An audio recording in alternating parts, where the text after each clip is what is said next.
Hello ladies and gents, welcome back to Dennis Sleep, Occult and Fortean, and in today's video I will be discussing the Tantric Phurba, its uses, its meaning, its ritual protocols, and basically everything that I can come across about the Phurba. That's what I'll be sharing today. So let's get into our first article. The Tantric Phurba is a three-sided protective ritual dagger. The Phurba is a ritual dagger used in Tantra or Tantric practices. It is used to protect against negative energies and to promote positive change. The Phurba is not to be used for violence or harm. It should only be used for ritual purposes. It is a powerful tool for protection and should be used with care and respect. So the renowned Buddhist master Padmasambhava, who was initiated by the Indian sage Prabhahastin, is said to have brought the Phurba into Tibet in the year 747. I'm going to add another note. One of my associates, they are from Nepal. And they also note that the Phurba could also symbolize the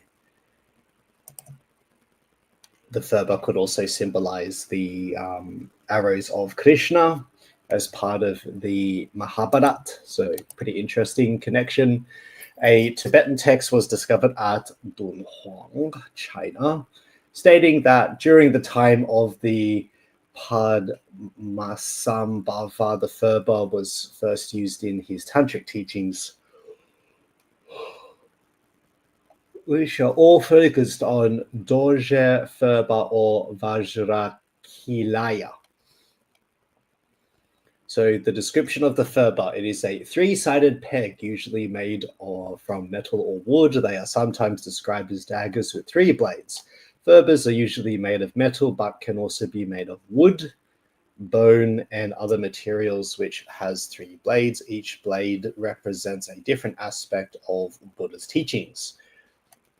The best of the metal ones from a Tantric Buddhist point of view are constructed from meteorite iron, so probably more like on the left. So it looks like meteorite iron on the left. Sandalwood is also popular. The Phurba is usually decorated with images of Buddha, bodhisattvas, or other religious figures, and are kept in a shrine or temple, and is only used by monks or priests. Various ritual texts may also specify a substance or medium for the specialized magical application. These Phurbas have three faces at the top and are crowned with a half Vajra. So I'm guessing this is the crown here. That's the crown, the half Vajra. The Hayagriva Phurba. A specific type of Phurba is connected with the practice of Hayagriva. The Phurba is a horse head at the top rather than half Vajra. Although it should be noted that Hayagriva's iconographic depictions, he does not hold a Phurba. In Nyingma Lamas Dorje Dujum and Jatson Ningpo are generally shown with the left hand thrusting a Phurba downward. There's the Bon Phurba. The Bon shamanism also uses the Phurba as a ritual object. These Bon Phurbas can generally be identified as having multiple heads on the top of a crown with a Garuda, the king of birds, along with a total absence of full or half Vajra. I wonder also if the Garuda has some connections with Hungary as well. Hungarian shamanism in particular. Types of Phurbas and usage. The Phurba is used to protect against evil spirits and to exorcise them from people or places. It is also used to compel the evil spirits so they can be destroyed. The Phurba is a reminder that we are all connected and that we should act with compassion and kindness towards all beings, and that Buddha is always with us and that we can always turn to him for guidance and support. Phurbas are ritual objects that come in a variety of shapes and metals, typically without a face. The three general categories of Phurba are the recitation Phurba,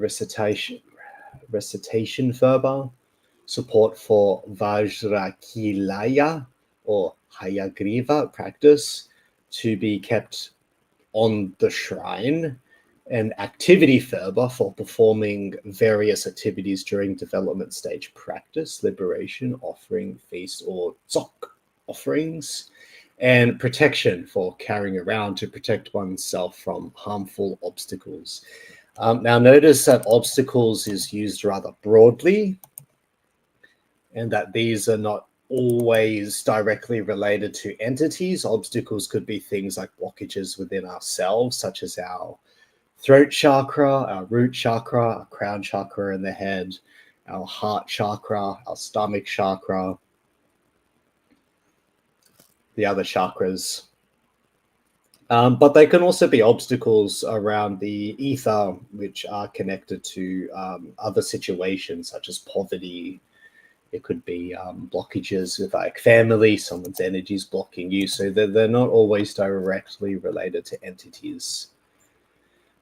Additionally, there are various varieties of Phurba faces typically displayed as a devotional object on an altar. Lamas may hold the Phurba during various rituals such as blessings, but typically the face is covered metaphorically with cloth in these circumstances. Alternatively, the dagger would be stuck in the ground to mark the place for the consumption of the composition of a mandala. Mandala is a spiritual ritual symbol in Hinduism and Buddhism representing the universe in common use. Mandala has become a generic term for any diagram or geometric pattern that represents the cosmos.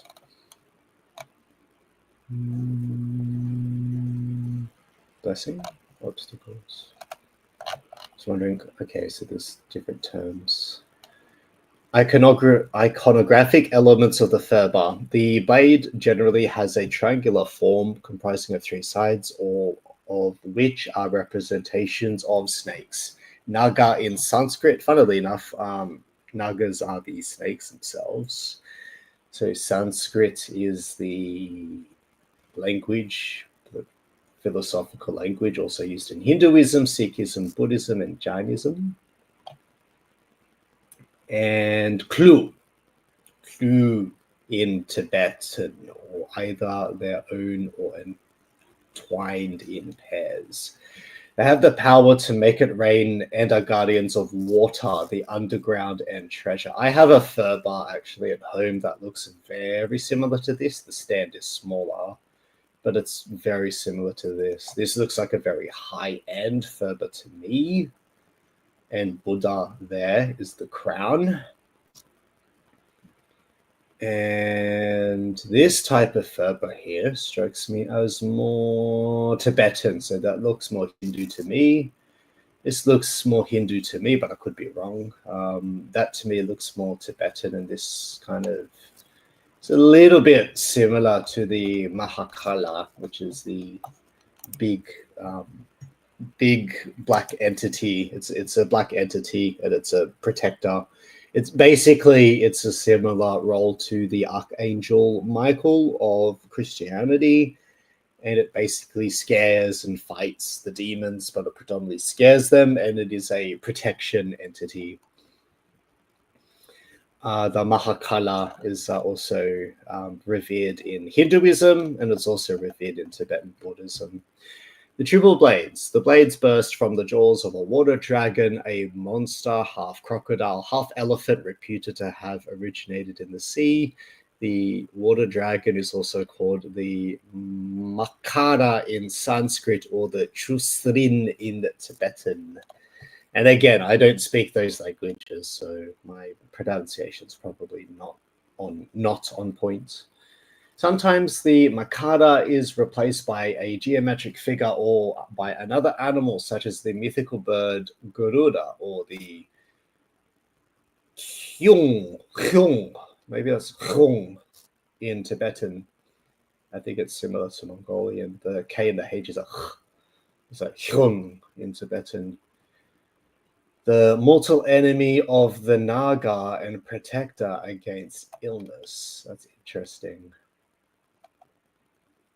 The body is most often a handle representing or evoking the shape of a thunderbolt diamond or Vajra in Sanskrit or Rudra in Tibetan. But this can be represented by an object of polyhedral form that is sometimes decorated with stylized lotus leaves. The Tibetan, the element symbolizes the power and strength of the doctrines and practices of Tantric Buddhism. The Vajra or object is held in place by eternal knots, equally called Chinese knots or Rigya Mujit in Tibetan of various forms, balls or tetrahedron. These imitate the cloth knots used to hold the incandescent weapon on another level, are a symbol of longevity and the cycle of rebirth. I'm guessing this is the knot head here. That's meant to be the knot head. And it's tying this into death, rebirth, death, rebirth. And the three faces head. This is the version that I have. I have a version that looks very similar to this. The head is of various forms according to the deity represented. So the head can change based on the different deity. That's interesting. The most common one is three identical faces, one peaceful with parted lips, as you can see on the left, one joyful with the teeth visible, and one wrathful with the tongue showing. It's also interesting to note that the tongue showing aspect is a motif you see in Makali. And Makali actually is revered in Tantric. Some tantric practice, actually, the goddess Makali,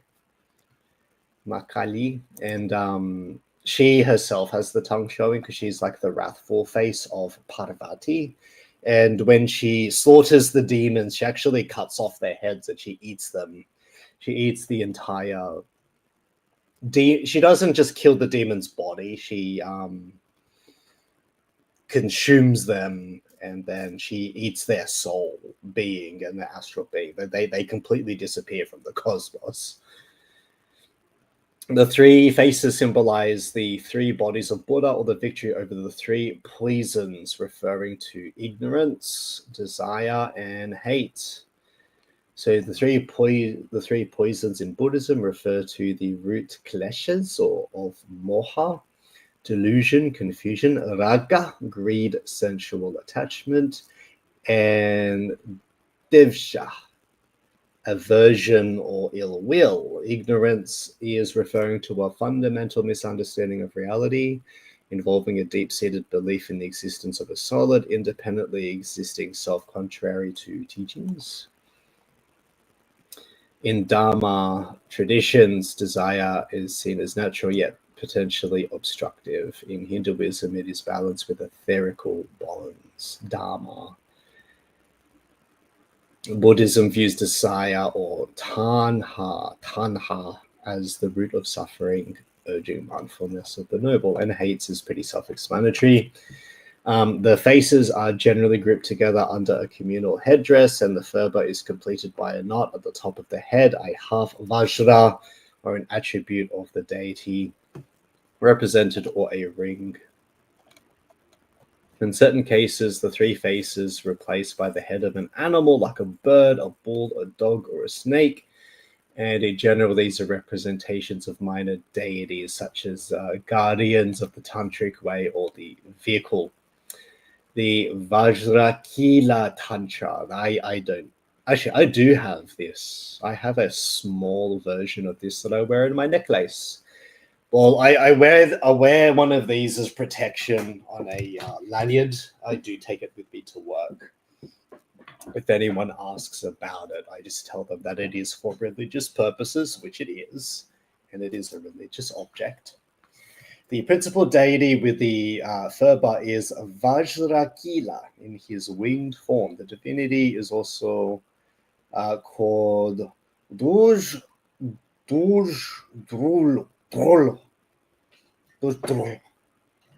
in Tibetan, is shown half length in various positions, hands joined without attributes, the legs being replaced by the blade.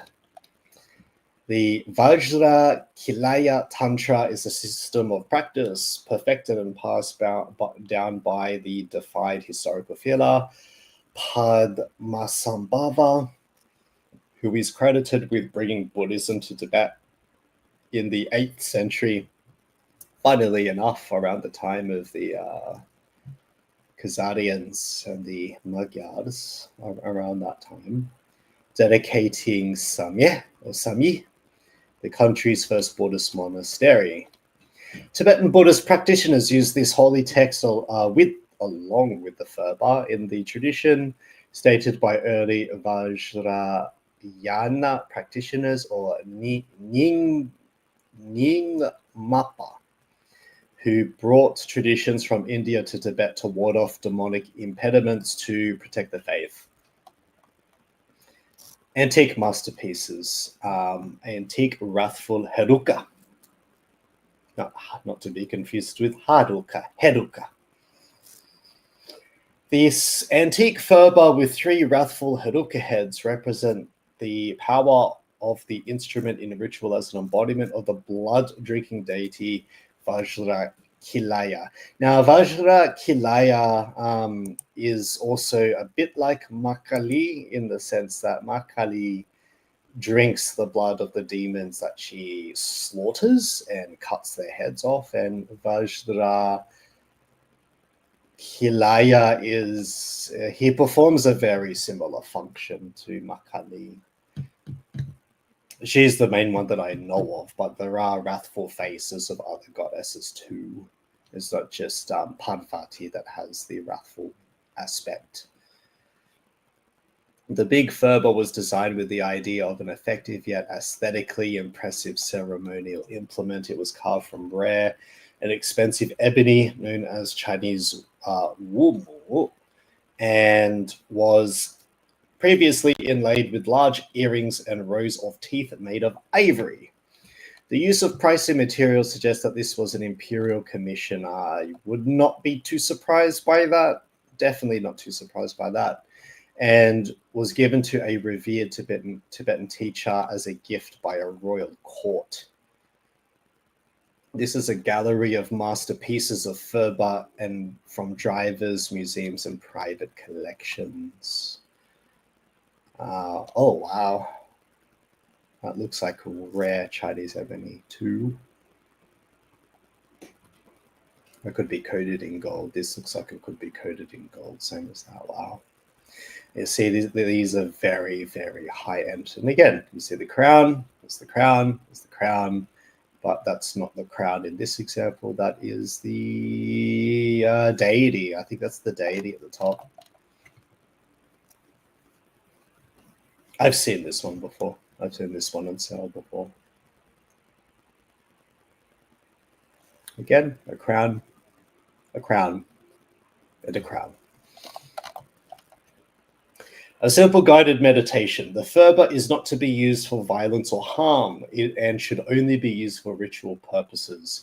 During rituals and meditations, the Phurba is consecrated before usage, and in some customs, the handle might have a string wrapped around it, but it can be different in other shamanic rituals.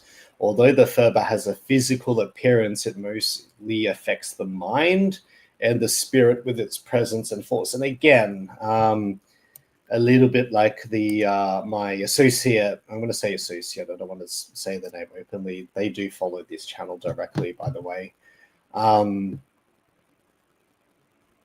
They also told me that the Phurba is an arrow and it's an arrow and a dagger, and the arrow and the dagger is carried into the spiritual world directly from the physical, much like the Native American Indians, I guess, or the First Nation peoples of the United States, America, the Americas. Like they believe water also carries into the spirit world. It's the same as this. So sit in a comfortable position with your spine straight. Rest your hands in your lap and your palms up. Hold the Phurba in your right hand. Focus your attention on the tip of the Phurba.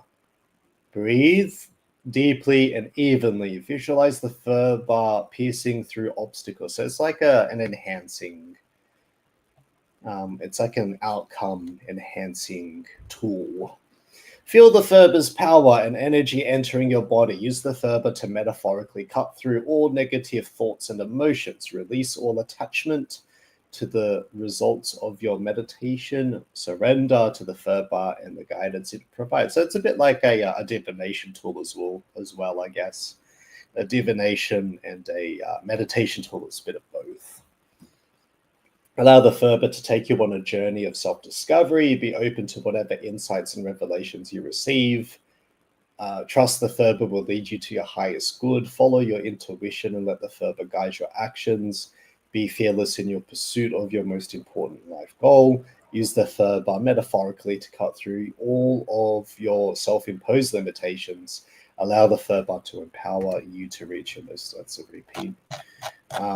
But again, I think there's a reason why that's repeated, because it's an ongoing process. You set the intention to purify, you purify, and then you purify again.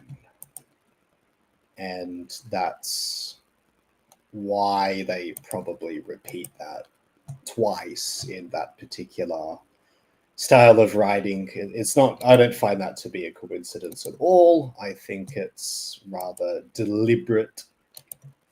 All right, this is our next article. Again, this is about the Phurba or the Kila. This is by Buddha Weekly, and it gives quite a lot of detailed information. Downloads. Just curious. Oh, we can download PDFs and stuff about this. The Tatars. Interesting. The Tatars protection ritual. The Samanapadra's ritual. The Vijaya Sutra.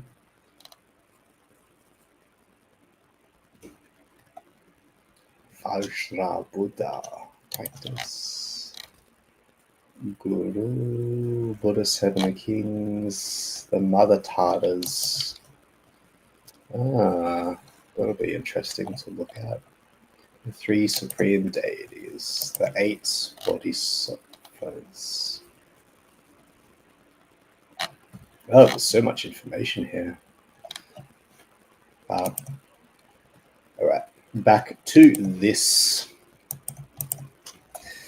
The most important wrathful ritual implements in Vajrayana Buddhism symbolizes karma activities of the Buddhas. So this is one of the lesser entities in the sense that they are not the supreme entities, although they are very important. They are guardians from what I've read. I'm still researching this. I'm still learning. Again, anything I do on this show, I say, do not treat me as a guru. I am not a guru. I am not a bodhisattva, and I'm not a guru. I am just simply a nerd, an esoteric nerd who wants to study and learn and spiritually grow and find my origins, my heritage and my origins in the process, and learn more about my heritage. That's ultimately what I am. So the Tatars, by the sounds of it, are the guardian entities, and there's 21 of them. This is the red Tatar. She controls the 3 worlds, and symbolizing this implement is the sacred Phurba. I've actually had one as a child I've had a vision when I've met the Red Tara, actually. I remember it around the time when I was about 4 or 5 years old. She appeared in a dream, and there were just these two piercing, yellowy, fiery, yellowy eyes like this. And it was the Red Tara. This is a very accurate depiction of that vision, actually. She looked a lot like this. Like human-like in face, but like not human-like in the sense that she appeared to be like animated. But the encounter was incredibly powerful. I've had other powerful encounters like that, but I've had a vision once where I have met the Red Tara face to face, and instead of holding it like this, she pointed the Phurba directly at me. And she said to me that you will take on board the Phurba and let it guide you. It was pretty frightening. I'm not gonna lie. These beings, I'm not gonna call them entities. These beings, these guardians, are overwhelming. They can be overwhelming. They're pretty scary beings. The Phurba is probably the most exotically evocative of Vajrayana Buddhist symbols, unlike the well-known bell and Vajra. This is similar to what I have, which is sacred and spiritual. They represent wisdom and compassion, respectively. The Phurba is the implement of activity, specifically karma or activity family. Again, this one has the horse head, so that might be for day-to-day wisdom. It has the horse heads. The Hayagriva, three-headed and horse crown Phurba by Matsog Duj, with meteoric iron blade. So as you can tell there, that is made out of meteor metal. It's a very high, that's a high level practitioner, basically. It is an elite. It is an elite Phurba, but it's also a high end, high level practitioner. That's not an everyday practitioner, basically. The three blades represent the suppressing the three poison, so that's hatred, and ignorance, and greed is on the back. Also represents controlling the three worlds, controlling hatred, ignorance, and greed, and the three worlds. Again, that's the sixth Tara. The sixth Tara is Tara who controls the three worlds, who implements the Phurba. The Vajra handle represents the 5 Buddhas and 5 wisdom mothers. The 5 brings the bottom, and the top and bottom of the Vajra. The 3 faces and 3 horse heads are Hayagriva's faces, or Vajra Kilaya Phurba would be Vajra Kilaya with no horse heads. Meteoric iron in this case, or the sky iron, who suppresses all evil, magics, curses, and power. So again, this is a healing tool. It's not a sacrificial tool. It is used to defeat dark magic, black magic, people who pervert dharma and karma and the natural order. The 3 implements, bell, Vajra, and Phurba. In Buddhism, 3 concepts unite as one. Again, Buddhism has a trinity too. As expressed in the famous 2 wings of the bird metaphor of Buddha. A bird cannot fly with 1 wing. A bird must have 2. To attain realizations, one must have both wings, compassion and wisdom. We still cannot fly until the bird opens its compassion and wisdom and creates activity. 1 wing of the bird is compassion, the other wing of the bird is wisdom. The flapping of the 2 wings is the activity. It is the harmonization of both aspects of the same bird. It is only through the activities of compassion and wisdom that we attain. Bell is wisdom and is always held in the left hand. Vajra is compassionate method, is held in the right hand. Phurba is the activity that is held between 2 hands. So by holding the Phurba, You're yielding wisdom and you're yielding compassion, both at the same time. It's simultaneous. They're not separate from each other. Blacks 2X, how you doing, man? Is that a US soldier? Yeah, that looks like a US soldier and an American flag. Huda! Huda! Maybe that's a Marine calling. Heard, understood, acknowledged, and received. Huda! All right, diamond, dagger of activity. One of its esoteric names is diamantine dagger of emptiness, the diamond dagger, triple-bladed dagger, the wrathful deity. We talked about this, writes Robert Beer in his book, Tibetan Buddhist Symbols, like Tara. So again, I go back to the Tara. That's the Tara. She's the guardian. She's one of the 21 guardians. Yeah, one of the 21 guardians. And the red, I've had an encounter with the red Tara before when I was a child. This is a horrifying entity to come across. Very powerful. She pointed the Phurba directly at me when I was a child. And it's something I will not forget. I don't know why she appeared in my dream. She just did. Yeah. So the tantric use of the Phurba encompasses curing of disease, exorcism, killing demons, meditation, consecration, so I'm guessing blessings of certain sites, the puja, and weather making. Could be a form of sorcery. According to Tantra and the Himalayas, the blade of the Phurba is used for the destruction of demonic powers. That's why I carry one with me at all times, a small one. I have a bigger one in my room for altar practice. The top end of the Phurba is used by tantrikas for blessings. So practices using Phurba, the main practices with activity Phurbas are Vajra Kilaya, wrathful form of Vajra Sattva. I'm guessing that's the teaching, the Sattvas. Hayagriva, the wrathful form of Amitabha, which is another entity. Mahakala practices. Now, Mahakala is the big black entity that's often seen at the doors of the Buddhist temples. He's basically like the Buddhist version of Archangel Gabriel. He's just the protector. He's a protector. He scares the demons away. That's his purpose. Wrathful form of Avalokiteshvara, the red Tara who controls the three worlds. I don't know how to say that name. And 12-armed Ganapati. I'm guessing that's the elephant, the protector aspect, emanation of this side of the entity. And Durje Dorlo, one of the wrathful forms of Padmasambhava, which is also typically a wrathful Vajra.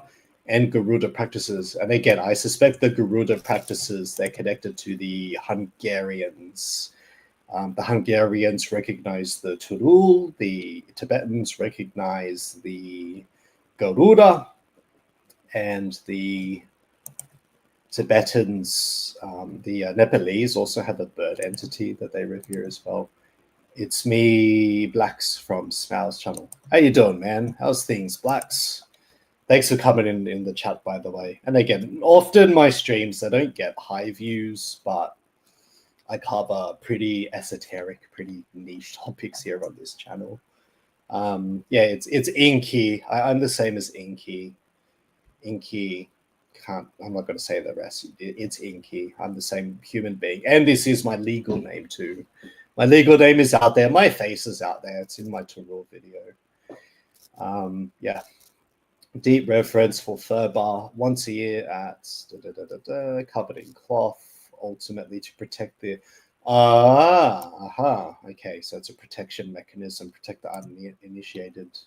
On the top of the Phurba is visible long lines of people wait for endless hours to be blessed by Hayagriva Phurba at the Sarajay Monastery. I'm not going to watch that. It's another example of a painted Phurba here. And again, you have the meteorites, Phurba, and the iron blade with the 3 horse heads. Different from my Phurba. I don't have the 3 horse headed Phurba. I have the crowned Phurba. Yeah, it's not a weapon. Ignore Hollywood. It's not a weapon. It's a blessing, exorcism, protection tool. That's its purpose. But I do want to go into the symbolism. So it is a primary symbol, just as red lotus represents speech of all the Buddhas, or the jewel representing the body. These typically align with the ritual elements of the 5 Buddha families, Vajra Kilaya being one of the karma group, or the collective, that's the collective active group. Although all these symbols have very profound meanings. Vajra is the mind, lotus, the red lotus, is your speech, jewel, or your ratna body is your physical body, your jewel. Your Phurba is your wrathful sword. See, this is Mahakala here, the wrathful sword. And double Vajra, the whirling Vajra, is the karma family or activity. Karma can be good or bad. It's both good or bad karma. Bell or 8-spoked wheel, emptiness of space, opposite of skadna form. Skadna. And the bell represents emptiness at a profound feminine level. The 8-spoked wheel refers more to Buddha Dharma icon. Now, the inscriptions here, this is definitely Tibetan. So that has to be one of the forms of Mahakala. He has 24 forms, and he's wielding a sword to scare the demons and bring his wrath into the purification against the lower worlds. That's what that's representing. You're not doing okay? What's on your mind, man? What's going on? What's going on in your mind? What's going on in your life? Yeah, what's happening, man? Symbolically, none of these stand alone, since the Phurba typically, but not always, contains full Vajra in the handle or 2 lotus thrones. Okay, he's got the string. I'm not too sure what the lotus thrones exactly are, but the jewels or the pearls are within the string and also on the Mahakala there. And the wisdom deity. So Phurba is the activity of all. It is a symbol of the activity of all Buddhas. It is the execution and the activity of wisdom combined with it was wisdom combined with, I'm going to go back, wisdom combined with compassion. Wisdom and compassion. This has got to be both. But having said that, compassion has 2 sides. There is the protective form of compassion, like there is the that kind, gentle, nurturing side of compassion. There's 2 sides of compassion, so it's not one-dimensional like you would think. Someone stood up for me on YouTube, like stood up for you, protected you on YouTube, or stood you up, like they ditched you. Everything is going wrong with my life. I mean, I don't want to get religious. I don't want to. I'm not initiated. I shouldn't be using the Phurba to bless another person at my stage of development. But I mean, I could burn you a stick of incense or 2 blacks. I could burn you a stick of incense or 2 and use that as a type of blessing. I know it's not huge. I know it's not much. Is that something you would like? A bit of like a blessing? Phurba functions. So there are different types of Phurba. Yeah, the crowned Phurba, the horse-headed Phurba. If there are 3 faces or 1 face on the Phurba, this would not be Phurba for hand-holding ritual purposes. Normally with faces, they are placed on an altar as an object of devotion. That's why it sticks in the ground. In some ceremonies, such as a blessing, a lama, which is higher than a teacher, may hold the Phurba, but normally the face is covered symbolically with cloth. In this case, I need to get a cloth. I've been mishandling the Phurba. Activity Phurbas, on the other hand, which appear in various forms and metals, usually have no face and are used ritually. These 3 types of Phurbas are the recitation Phurba. I've read about this before in the previous article. So the horse-headed Phurba is to be kept at the shrine. The activity Phurba, used for rituals in development stage. This is very similar to the other article. And protection, which I carry a small single-sided headed fur bar myself for harmful obstacles. Actually, I'll show you. You can, if you want to bless me. I don't really care. A pastor came by to bless us earlier because of what's going on. That's a good thing. That's a good thing. Yeah, I'll burn you some incense. Incense is quite compatible with Christianity in the sense that there are Christian churches that do burn incense, in particular Catholicism, but they do burn incense in front of the church, and they have incense around the altar. So I'll burn, after this stream, I'll burn you some incense blacks and send you some positive energy coming this way. Sorry to hear that everything is not going so good in your life, man. I don't know what to say. Not a good thing. No good. I'm just going to quickly turn on my camera. So yeah, I do show my face. Yes, my face is out there. So this is the Phurba that I carry with me. It's tiny, small. It's about 10 centimeters long, 10 to 12. And as you can see, it is the single-sided. It's the face of the protector entity there. It bears a crown. It's a small crown, but because it's not the three-sided being, it's used for ritual protection. Basically, I treat it as a Christian would treat a crucifix, basically. It's the same thing.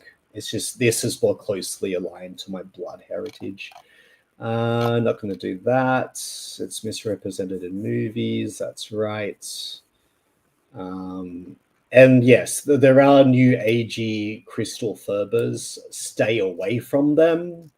They are over-commercialized. They cheapen the original purpose of the teachings. They don't bear the same power as well as the traditional Phurbas. If you're going to buy a Phurba and you're planning to get into Tantra, buy one from a monastery or buy one from a monk, because they're most likely consecrated as well. Do not buy these new agey crystal Phurbas. They do not work the same way. And I suspect that they attract cosmic forces that are not in your best interest. I don't know which cosmic forces they are exactly, but when you have in the New Age, when you have a belief system that believes that all is good and all is one and we are all the same and we all don't have the different bloodlines, that's a problem, because the energies attached to your ancestral bloodlines become watered down, your protections become watered down, and then it basically brings these it gives other entities a legal right to come to you if you believe in that belief system. And I am very anti-perennialist and anti-universalist. It's not good. It's not good. There's something going on with another YouTuber, and this guy named Thomas is lying about his gender, and he's talking about this YouTuber I'm sub to. I'm helping the YouTuber. I've been posting about him. Okay, so it sounds like that there's funnily enough, the same day I cover the Phurba lying on the on YouTube is covered and exposed. Interesting. Quite the synchronicity. So that's a very Carl Jung synchronicity right there. And that's something I couldn't have planned. I didn't plan that. Don't think I scripted that. Wow. I'll send you blessings for protection then, from my end of things, and I hope it will help. The thing with this gender stuff is that this is very black magical, coming from a former MTFD I'm an MTFD transitioner too, by the way. It is a form of black magic. I don't like it. It's a form of black magic. Cosmically, I don't like it. And it's a portal for demons. I think it's a portal for demons. Found use in shamanic practice, regardless. It's very sacred, part of higher yoga. This is very much covered in, this article repeats itself. This is very much covered in the previous article. So I'm going to skip ahead a little bit. I'm not going to get too much. This is a really long article. I might do a part 2 on this and continue from the scorpion. Basically, the gist, I'm really focusing on the gist for today. The gist of the Phurba is that you are doing 2 things. You have the blessing aspect and you have the wrathful aspect, the exorcism, the wrathful actions. And there's even one particular ritual where you stab the demon directly. You stab the demon 10 times across the 10 ethers, the 10 dimensions, and you exercise it through direct forces. So basically you I won't say channel, you meditate, the wrathful entity becomes embodied into you for that specific ritual, and then you become a berserker and you basically stab the entity 10 times across the 10 ethers to get rid of it. That's a pretty hardcore ritual. I have not witnessed that, thank goodness. I would not want to witness that, but I've had dreams and visions about this. That's what they do. It's very hardcore. It's not a joke, and you shouldn't do that ritual specifically without training. If you're going to do it without training, you're basically asking for the wrathful being to consume you at that point. The exorcism can go wrong. I'll come back to all of this later. I'll make a part 2 to this, but basically that's the main idea of the Phurba or the Kila. And no, you don't bring your desires in front of the Taras. The Taras will absolutely burn your desires to such a point where it will burn your soul body like touching a hot stove. So don't bring your desires to the Taras. It's very stupid. Don't do that. Very dumb. I've had someone comment like, "Oh, we gotta. Is she meant to be the girlfriend of at the Buddhist temple as well?" I might add, very disrespectful comment. And that person was they were insulting the Green Tara, I think, and that person a week later lost their passport in the same country. And they basically were in this weird loop of being trapped. Yeah, don't insult the Taras, bro. I read that. And Thomas got arrested too. Been struggling to sleep at night. I can't do much on my end, Blacks. I try to be as neutral as I can on YouTube when it comes to these things. I've been in smear campaigns before. I'm not saying you are smear campaigning. That's not what I'm saying. I'm saying that I've had people smear campaign me before because of my origins and the things that I experimented with, such as my former male to female transitioning, and then detransitioning is a big part of it. But I'll burn you some incense on my altar. I have an altar at home, and I'll send you some good energy your way, Blacks. Keep strong, stay grounded, stay blessed, Blacks. Don't let this consume you. These waves will pass. These things eventually pass. And yeah, you can overcome. These things ride themselves out more often than not. I've had a smear campaign against me. I've had a troll blackmail me before directly and try to call my family before. So I've had a similar experience. Do you have an outlet? Do you have a catharsis? Do you have some place where you can release your pain, like a boxing punching bag, or a gym, push-ups, some place where you can unleash your energy? When I'm overwhelmed, a good ritual that I do is I get a pillow. I put the pillow on my face and I scream into it when I want to be wrathful. I scream into a pillow, and then I write a note, and I write my name's out here anyway.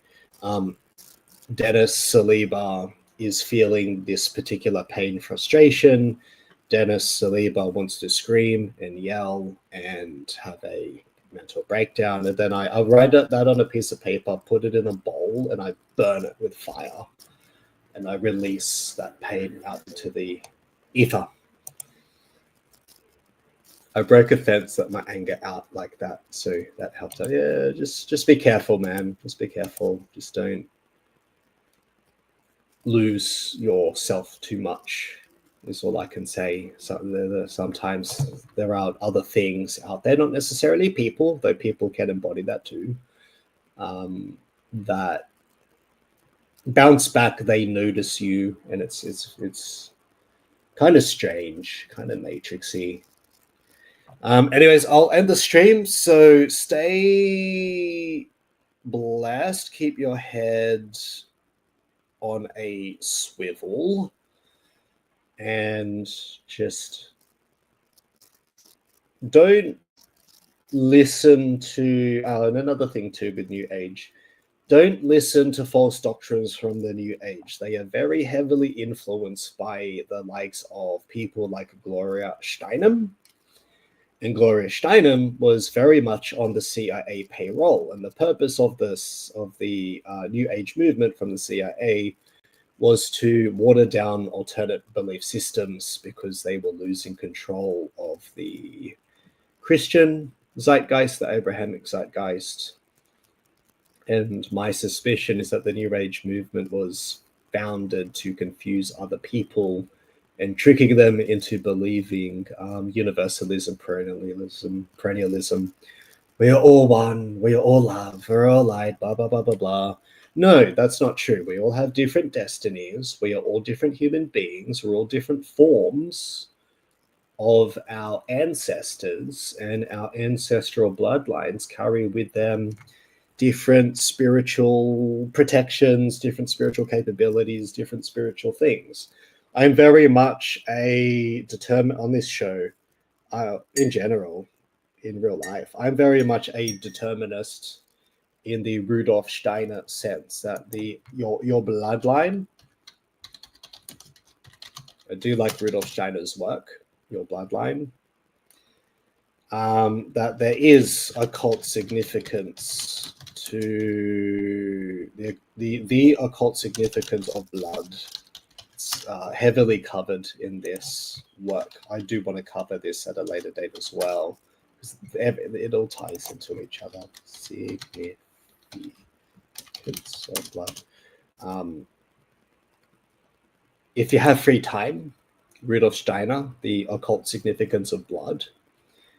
This will help protect you if you read this. This will help protect you by helping you understand ancestral concepts from the worlds beyond the physical, into the aether. And it'll also discuss in detail the connections of blood with things like karma, dharma, and your soul body. And then you have a higher soul beyond that, your collective soul body.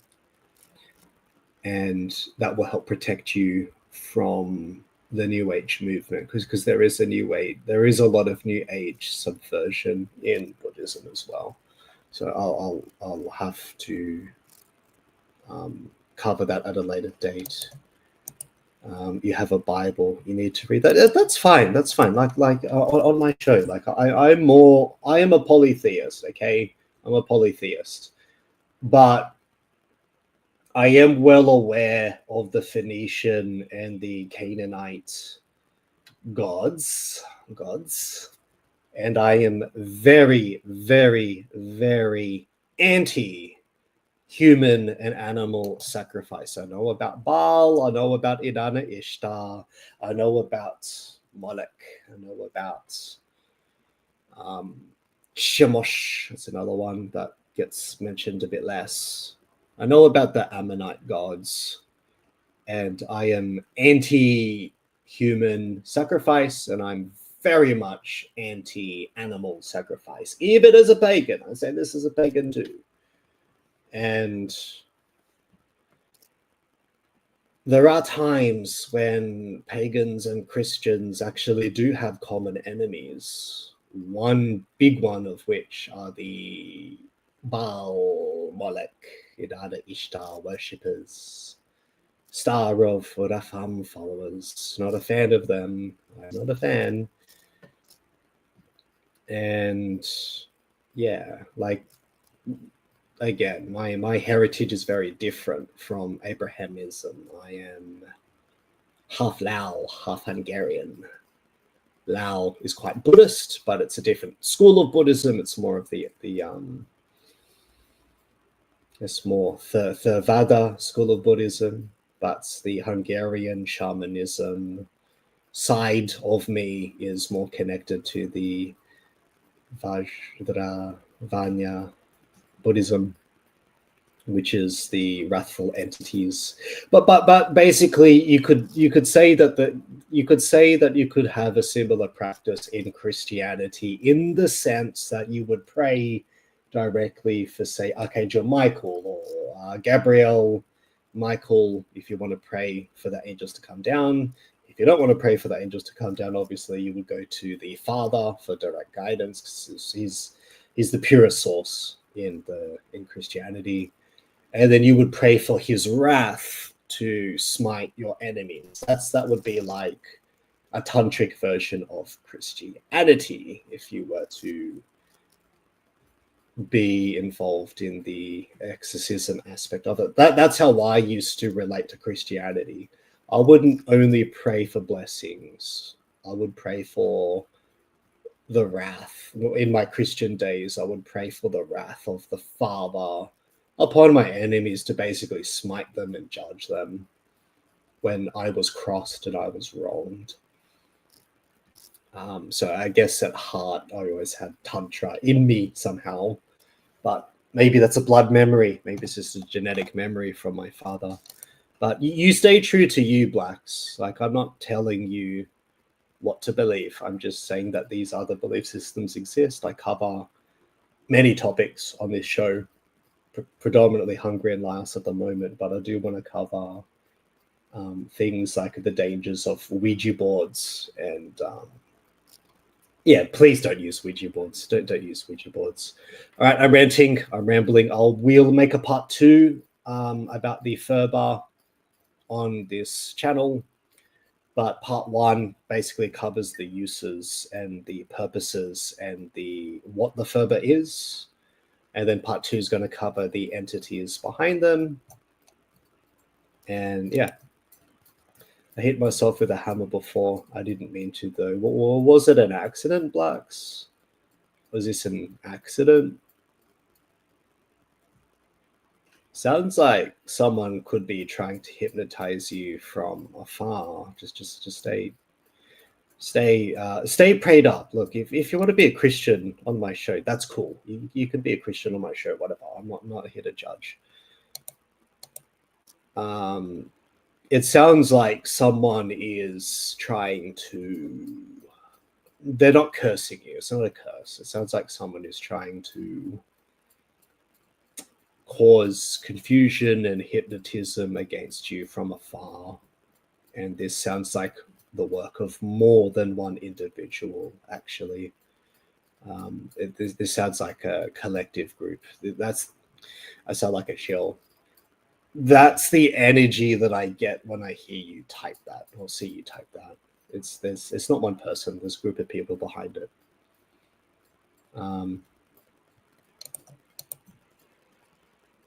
Yeah, it's just be careful, man.